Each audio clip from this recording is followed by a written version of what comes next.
It is my honor to introduce today's speaker. Dr. John Waterhouse, as all of you now know, is the president of Centers for Spiritual Living, and he has been at the helm of our organization through its integration.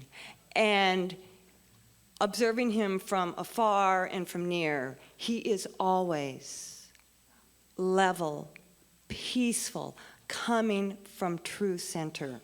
He practices this teaching. He is the co-founder of the Center for Spiritual Living in Asheville, North Carolina, with his wonderful and beautiful wife, Dr. Barbara Waterhouse. And as you know, he's speaking on points of power. So please join me in giving Dr. John Waterhouse a warm Redondo Beach welcome. Thank you.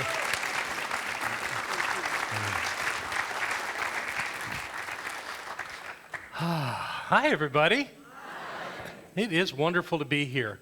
This is going to be a slightly different experience because I am not Moira Fox. I have notes. I have PowerPoint slides. We're going to do this different. Do I need to stand back here? Okay, good. Good, you can hear me. Great, because I don't stand there well either. But I'm really delighted and honored to be here. You know you have one of the real iconic communities in our movement. Dr. Richelieu got that started, and Dr. Moira is keeping it that way, and so are all of you. So thank you for who you are in our movement. I am very grateful. So give yourselves a hand for that. Yeah.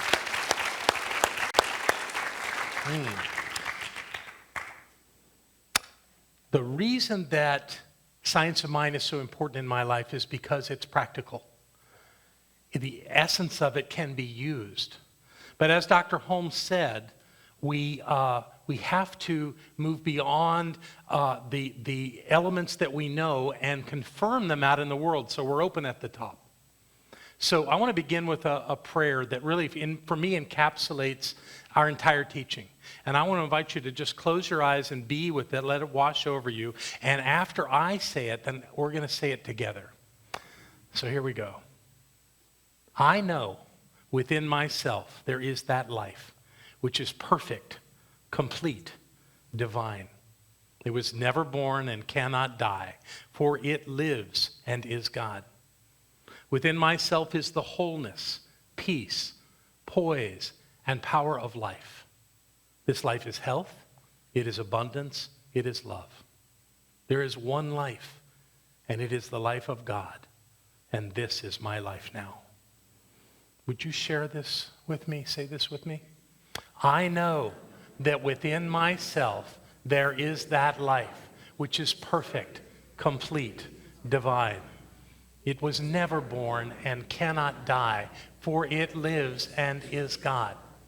Within myself is the wholeness, peace, poise, and power of life. This life is health, it is abundance, it is love. There is one life, and it is the life of God. And this is my life now. And so it is. Thank you. Now I feel at home. I say that every Sunday before I give my message when I'm home, and it just centers me. Do I believe this? Absolutely, with everything that's in me. Do I practice this in everything that I do? No. I seek to. It's my intention to. But I fall down like everybody. You know, we're all in this together, trying to get a little closer to that life that we desire. And that, again, is the beauty of the science of mind. It gives us ideas on how to do that. But what I found is, there's that old story about blind people trying to describe the elephant that they're touching. And they're all touching different parts of the elephant, so they all describe parts of the elephant differently. Well, to me, truth is absolute. But how are you experiencing truth? From what perspective? From what discipline? From what tradition are you experiencing truth? And wherever you are, you're going to experience it a little different. We don't make other faiths wrong. We just say this is our path. But what I've spent a lot of time doing is looking for other teachings, other spiritual practices that align with the science of mind that I can use to maybe have a different spot on the elephant to get a deeper sense of what truth is from as many perspectives as I can. One that I think many of you probably know I practice has to do with Native American spirituality. Last time I was here, I had an eagle feather and I did a blessing on Dr. Moira. And it's not just the feather. I'm a pipe carrier, and I do traditional work of the Native people. And one in particular really kind of hooked me on the idea that it was compatible with what we teach. And it's called the medicine wheel.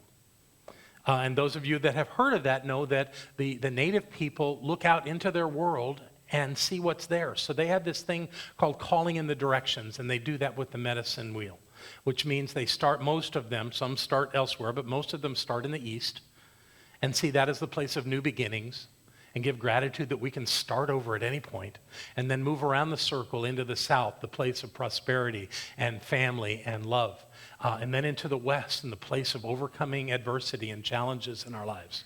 If you hear someone say, I'm standing in the west, and they're of the Native American tradition, step away from them because they're working on something. And then, of course, the north is the place of wisdom and the teachings of the elders. But they don't stop at those 4. They have 7. They have the blessings of the sky above and give gratitude for the rains and the snows and the winds and all the celestial bodies. And they also give thanks for the earth, for the path that we walk is on this planet. So they give thanks for that. That's 6. Anybody guess where the last direction is? Right inside. And when I heard that, when I knew that Native people could find God within them, I said, okay, we're all brothers and sisters. We can do this together. So that's been a wonderful element for me. But I didn't stop there. I'm still looking at other things. And a pretty peculiar thing happened to me a few years back where I connected with a discipline called firewalking. Heard of that? You ever done it? Who's done firewalks? Okay, wonderful. Well, let me give you a picture of what that looks like. That's me walking on fire. It's real. The fire is somewhere around 1,250 degrees when we walk on it. And it's not just the ability to walk on it, it's the ability to walk on it and not get hurt. Because logically, anyone would tell you if you touch your skin to 1,250 degrees, it will sear off immediately. But that's not what happens. Because we actually have the ability to move beyond the physical limitations that we believe according to science and actually transcend that, transmute it. As Mark mentioned, transmutation is a wonderful spiritual word. And I believe it was Holmes that said that we transmute the conditions of our lives, we don't rectify them. So we're looking for not ways to fix things. Life's not about fixing things. It's about understanding how everything fits together beautifully and understanding that life is perfect no matter what. Life is not perfect because it meets your expectations. Life is perfect because you have the ability to create your life, and what you think is created into your experience perfectly. That's the perfection of life.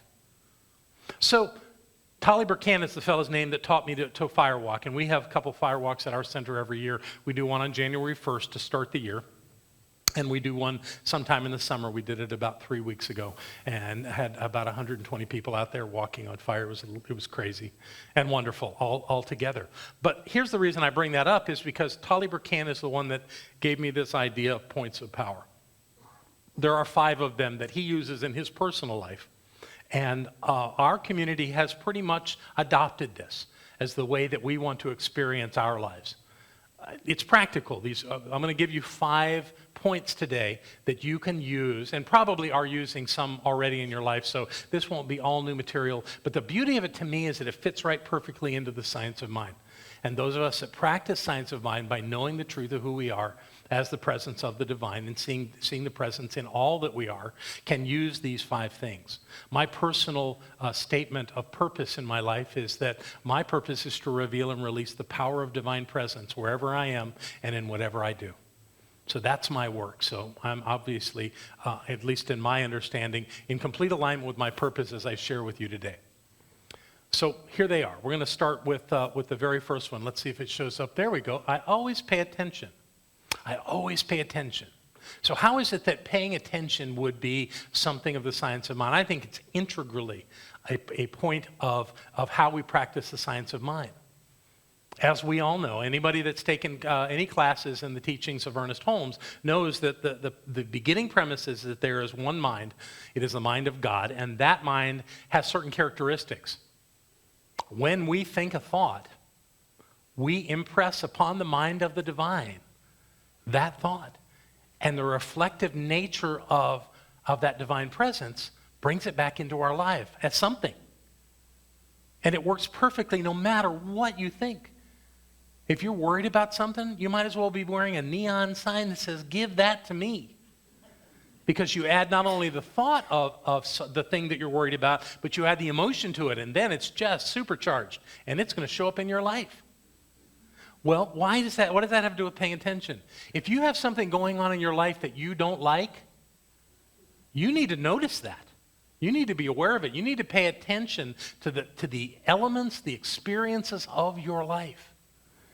Because those things are reflections of your thoughts. No, I never thought about that. Well, you may not have thought the specific words about it, but there's a characteristic of that thing in your life that you have definitely thought about. And I have never worked with anybody that we couldn't find how that was. Anybody, everybody is involved in this reflective experience of the divine. Thinking thoughts, having ideas, having impressions, and looking out into our world and seeing them show up. They do. Right now, our center is doing what we call our Summer Prosperity Series. We do 2 months of Monday nights where we all get together and talk about prosperity, and we're using a book called The Path to Wealth by Mae McCarthy. And Mae is actually the sister of one of our ministers up in Seattle. And she wrote this great little book. She's a businesswoman, middle-aged businesswoman, started her first business when she was 19. She is a multimillionaire. She has owned a series of businesses, and she gives complete and absolute credit to the fact that she uses these principles in her book, which are very much science of mind principles, to create her life. And she does it mostly through gratitude. And as a result, she never has judgments, or I'm not saying she never does, but she seeks very clearly not to have judgments in her life, but to bring forth the gratitude, the things she's grateful for, and to create those things, as we know in our spiritual mind treatment, to create them with the idea of being grateful for the outcome we desire. And that's never to get away from something, it's always to create something into our lives. She's had great success with that. She's a multimillionaire. And I admire her, and we have brought that in. But the essence of that, to start that process, you got to pay attention. You have to pay attention to what's happening in your life. If not, then you think things are happening to you. And nothing is happening to you that you didn't instigate. And that's true for all of us. But we don't look for blame in that. We simply look to be aware of it. Because if you want to change it, you got to know it's there. It has to start with the idea that this that's going on in my life, I created. Oh, wow, why don't I create something else if I don't like this? But if you don't recognize that that's the case, you're not paying attention, you can't change it. I found in my life that every time I've been in any kind of a physical experience, like a car accident or injuring my body, tripping and falling or something, I wasn't paying attention. If I'd been paying attention, because the reason I know is because right before that thing happened, where I tripped or whatever happened, I look back on it, I don't remember what I was doing, because whatever I was doing, I wasn't paying attention. So I'm asking you to consider this as a very important and valuable thing to do in your life. Pay attention. I also wanted to explain this element of this. All 5 of these points start with the words "I always." Do we always? Very few of us always do anything. In fact, absolutes like that are unrealistic. However, if we don't use always in this statement, then we're not really committed to it. So the idea is, it's my intention to always do this. Because if I were to say, well, it's my intention to do it when I remember, you got nothing. So we want to stay with this idea of always, even though an absolute is unrealistic. It gets us closer to where we want to go. Number 1, I always pay attention. The second one is I always tell the truth and tell it quickly. You giggle. because there are things in your life you haven't said out loud that you want to. But we have to define the idea of truth to do this well. Truth is not your opinion. Truth is not your perspective on how your children or grandchildren should live their lives.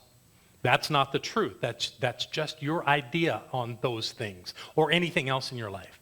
Truth is very specific, especially in this teaching. We don't play around with truth. Truth is not my truth. Golly, you know, people say, well, my truth is. No, you don't get to own truth. Truth is absolute. Truth is universal. If you can't make it true for everyone, then it's not truth, it's your opinion. We're talking here about telling the truth, the highest truth, the real truth, not the truth that you say in a courtroom, where you say, you know, I promise to tell the truth, the whole truth. That's not it either. Those are facts. That means the court wants to hear what you perceived happened. Truth is greater than that. Truth is never changing. So what's an example of truth? God is all there is. It's on the wall outside in your reception area. That's the greatest truth I know, is that the presence of the divine is everywhere always. So, if you want to tell the truth, then look at a situation in your life and find the truth. I have healed so many things in my life by simply not looking at this mess before me and saying, this is a mess, this is terrible, this is awful. How horrible that this has happened. If I do that, I fall into the rabbit hole. I don't want to do that. I want to know the truth.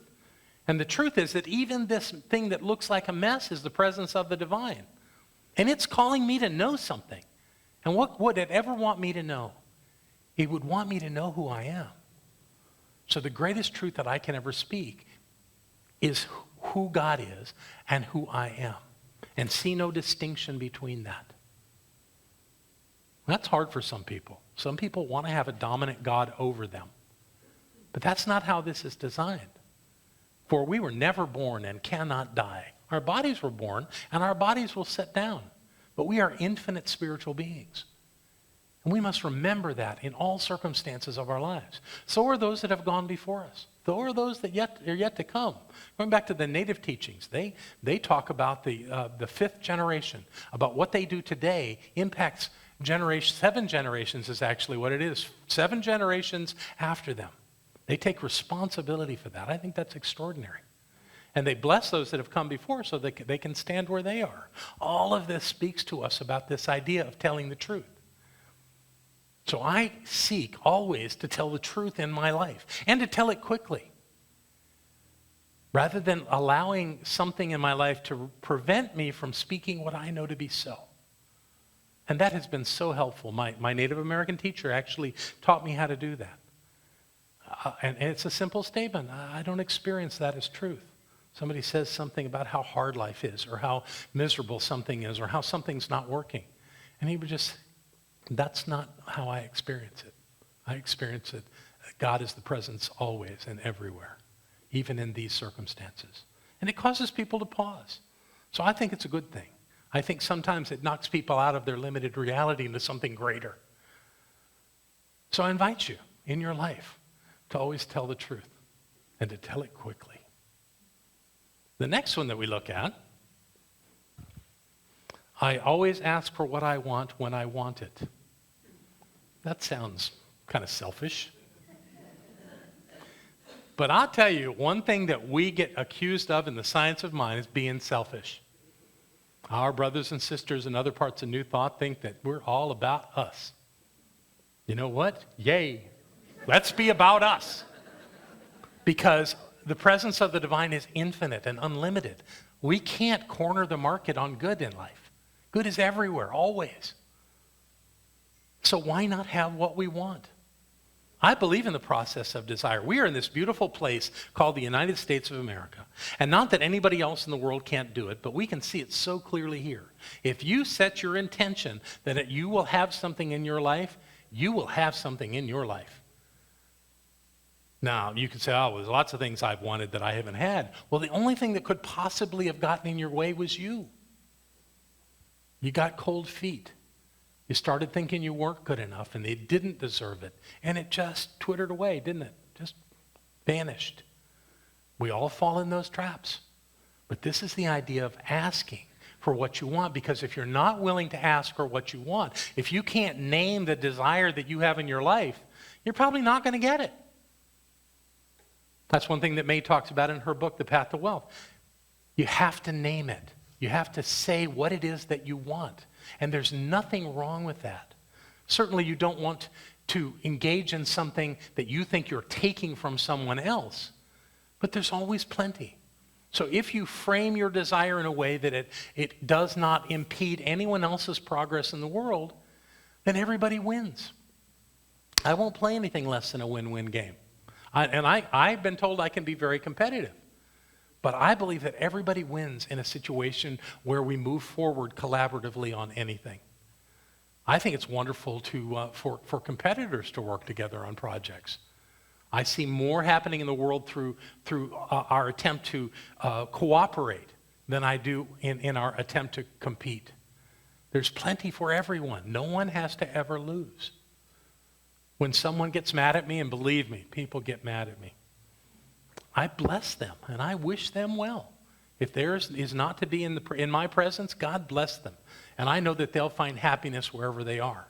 And it doesn't matter to me what they said or what they did. I got it. I'm supposed to shut up pretty soon, and I've got 2 more to go. I always take total responsibility for my experience, like having the light shined at me. I always take total responsibility, and I think I've pretty much covered that already. Nothing happens to us that isn't ours, our creation. And then finally, the last one is I always keep my agreements. And I do want to take a minute on this one because this one's really important to me. Agreements are sacred trusts. They are not casual. If you said you were going to come and usher on Sunday and you got up Sunday morning and didn't feel so good, that's your body trying to get out of something that you need. So get up and come here and usher, or anything else like that in your life. You see, you can change an agreement, but not at the point where it inconveniences people around you. If you said you were going to do something, do it. It makes life so much easier. It makes life so much more well-directed. So here they are. Let's go through them again really quick. I always pay attention. I always tell the truth and tell it quickly. I always ask for what I want when I want it. I always take total responsibility for my experience, and I always keep my agreements. If this works for you, I promise you, you will have major changes in your life if you apply these 5 ideas to who you are. It will call you out to live the life that you've come here to live and be the one you've come here to be. I trust this has been somewhat helpful. Thank you so much for having me with you today. Bless you all.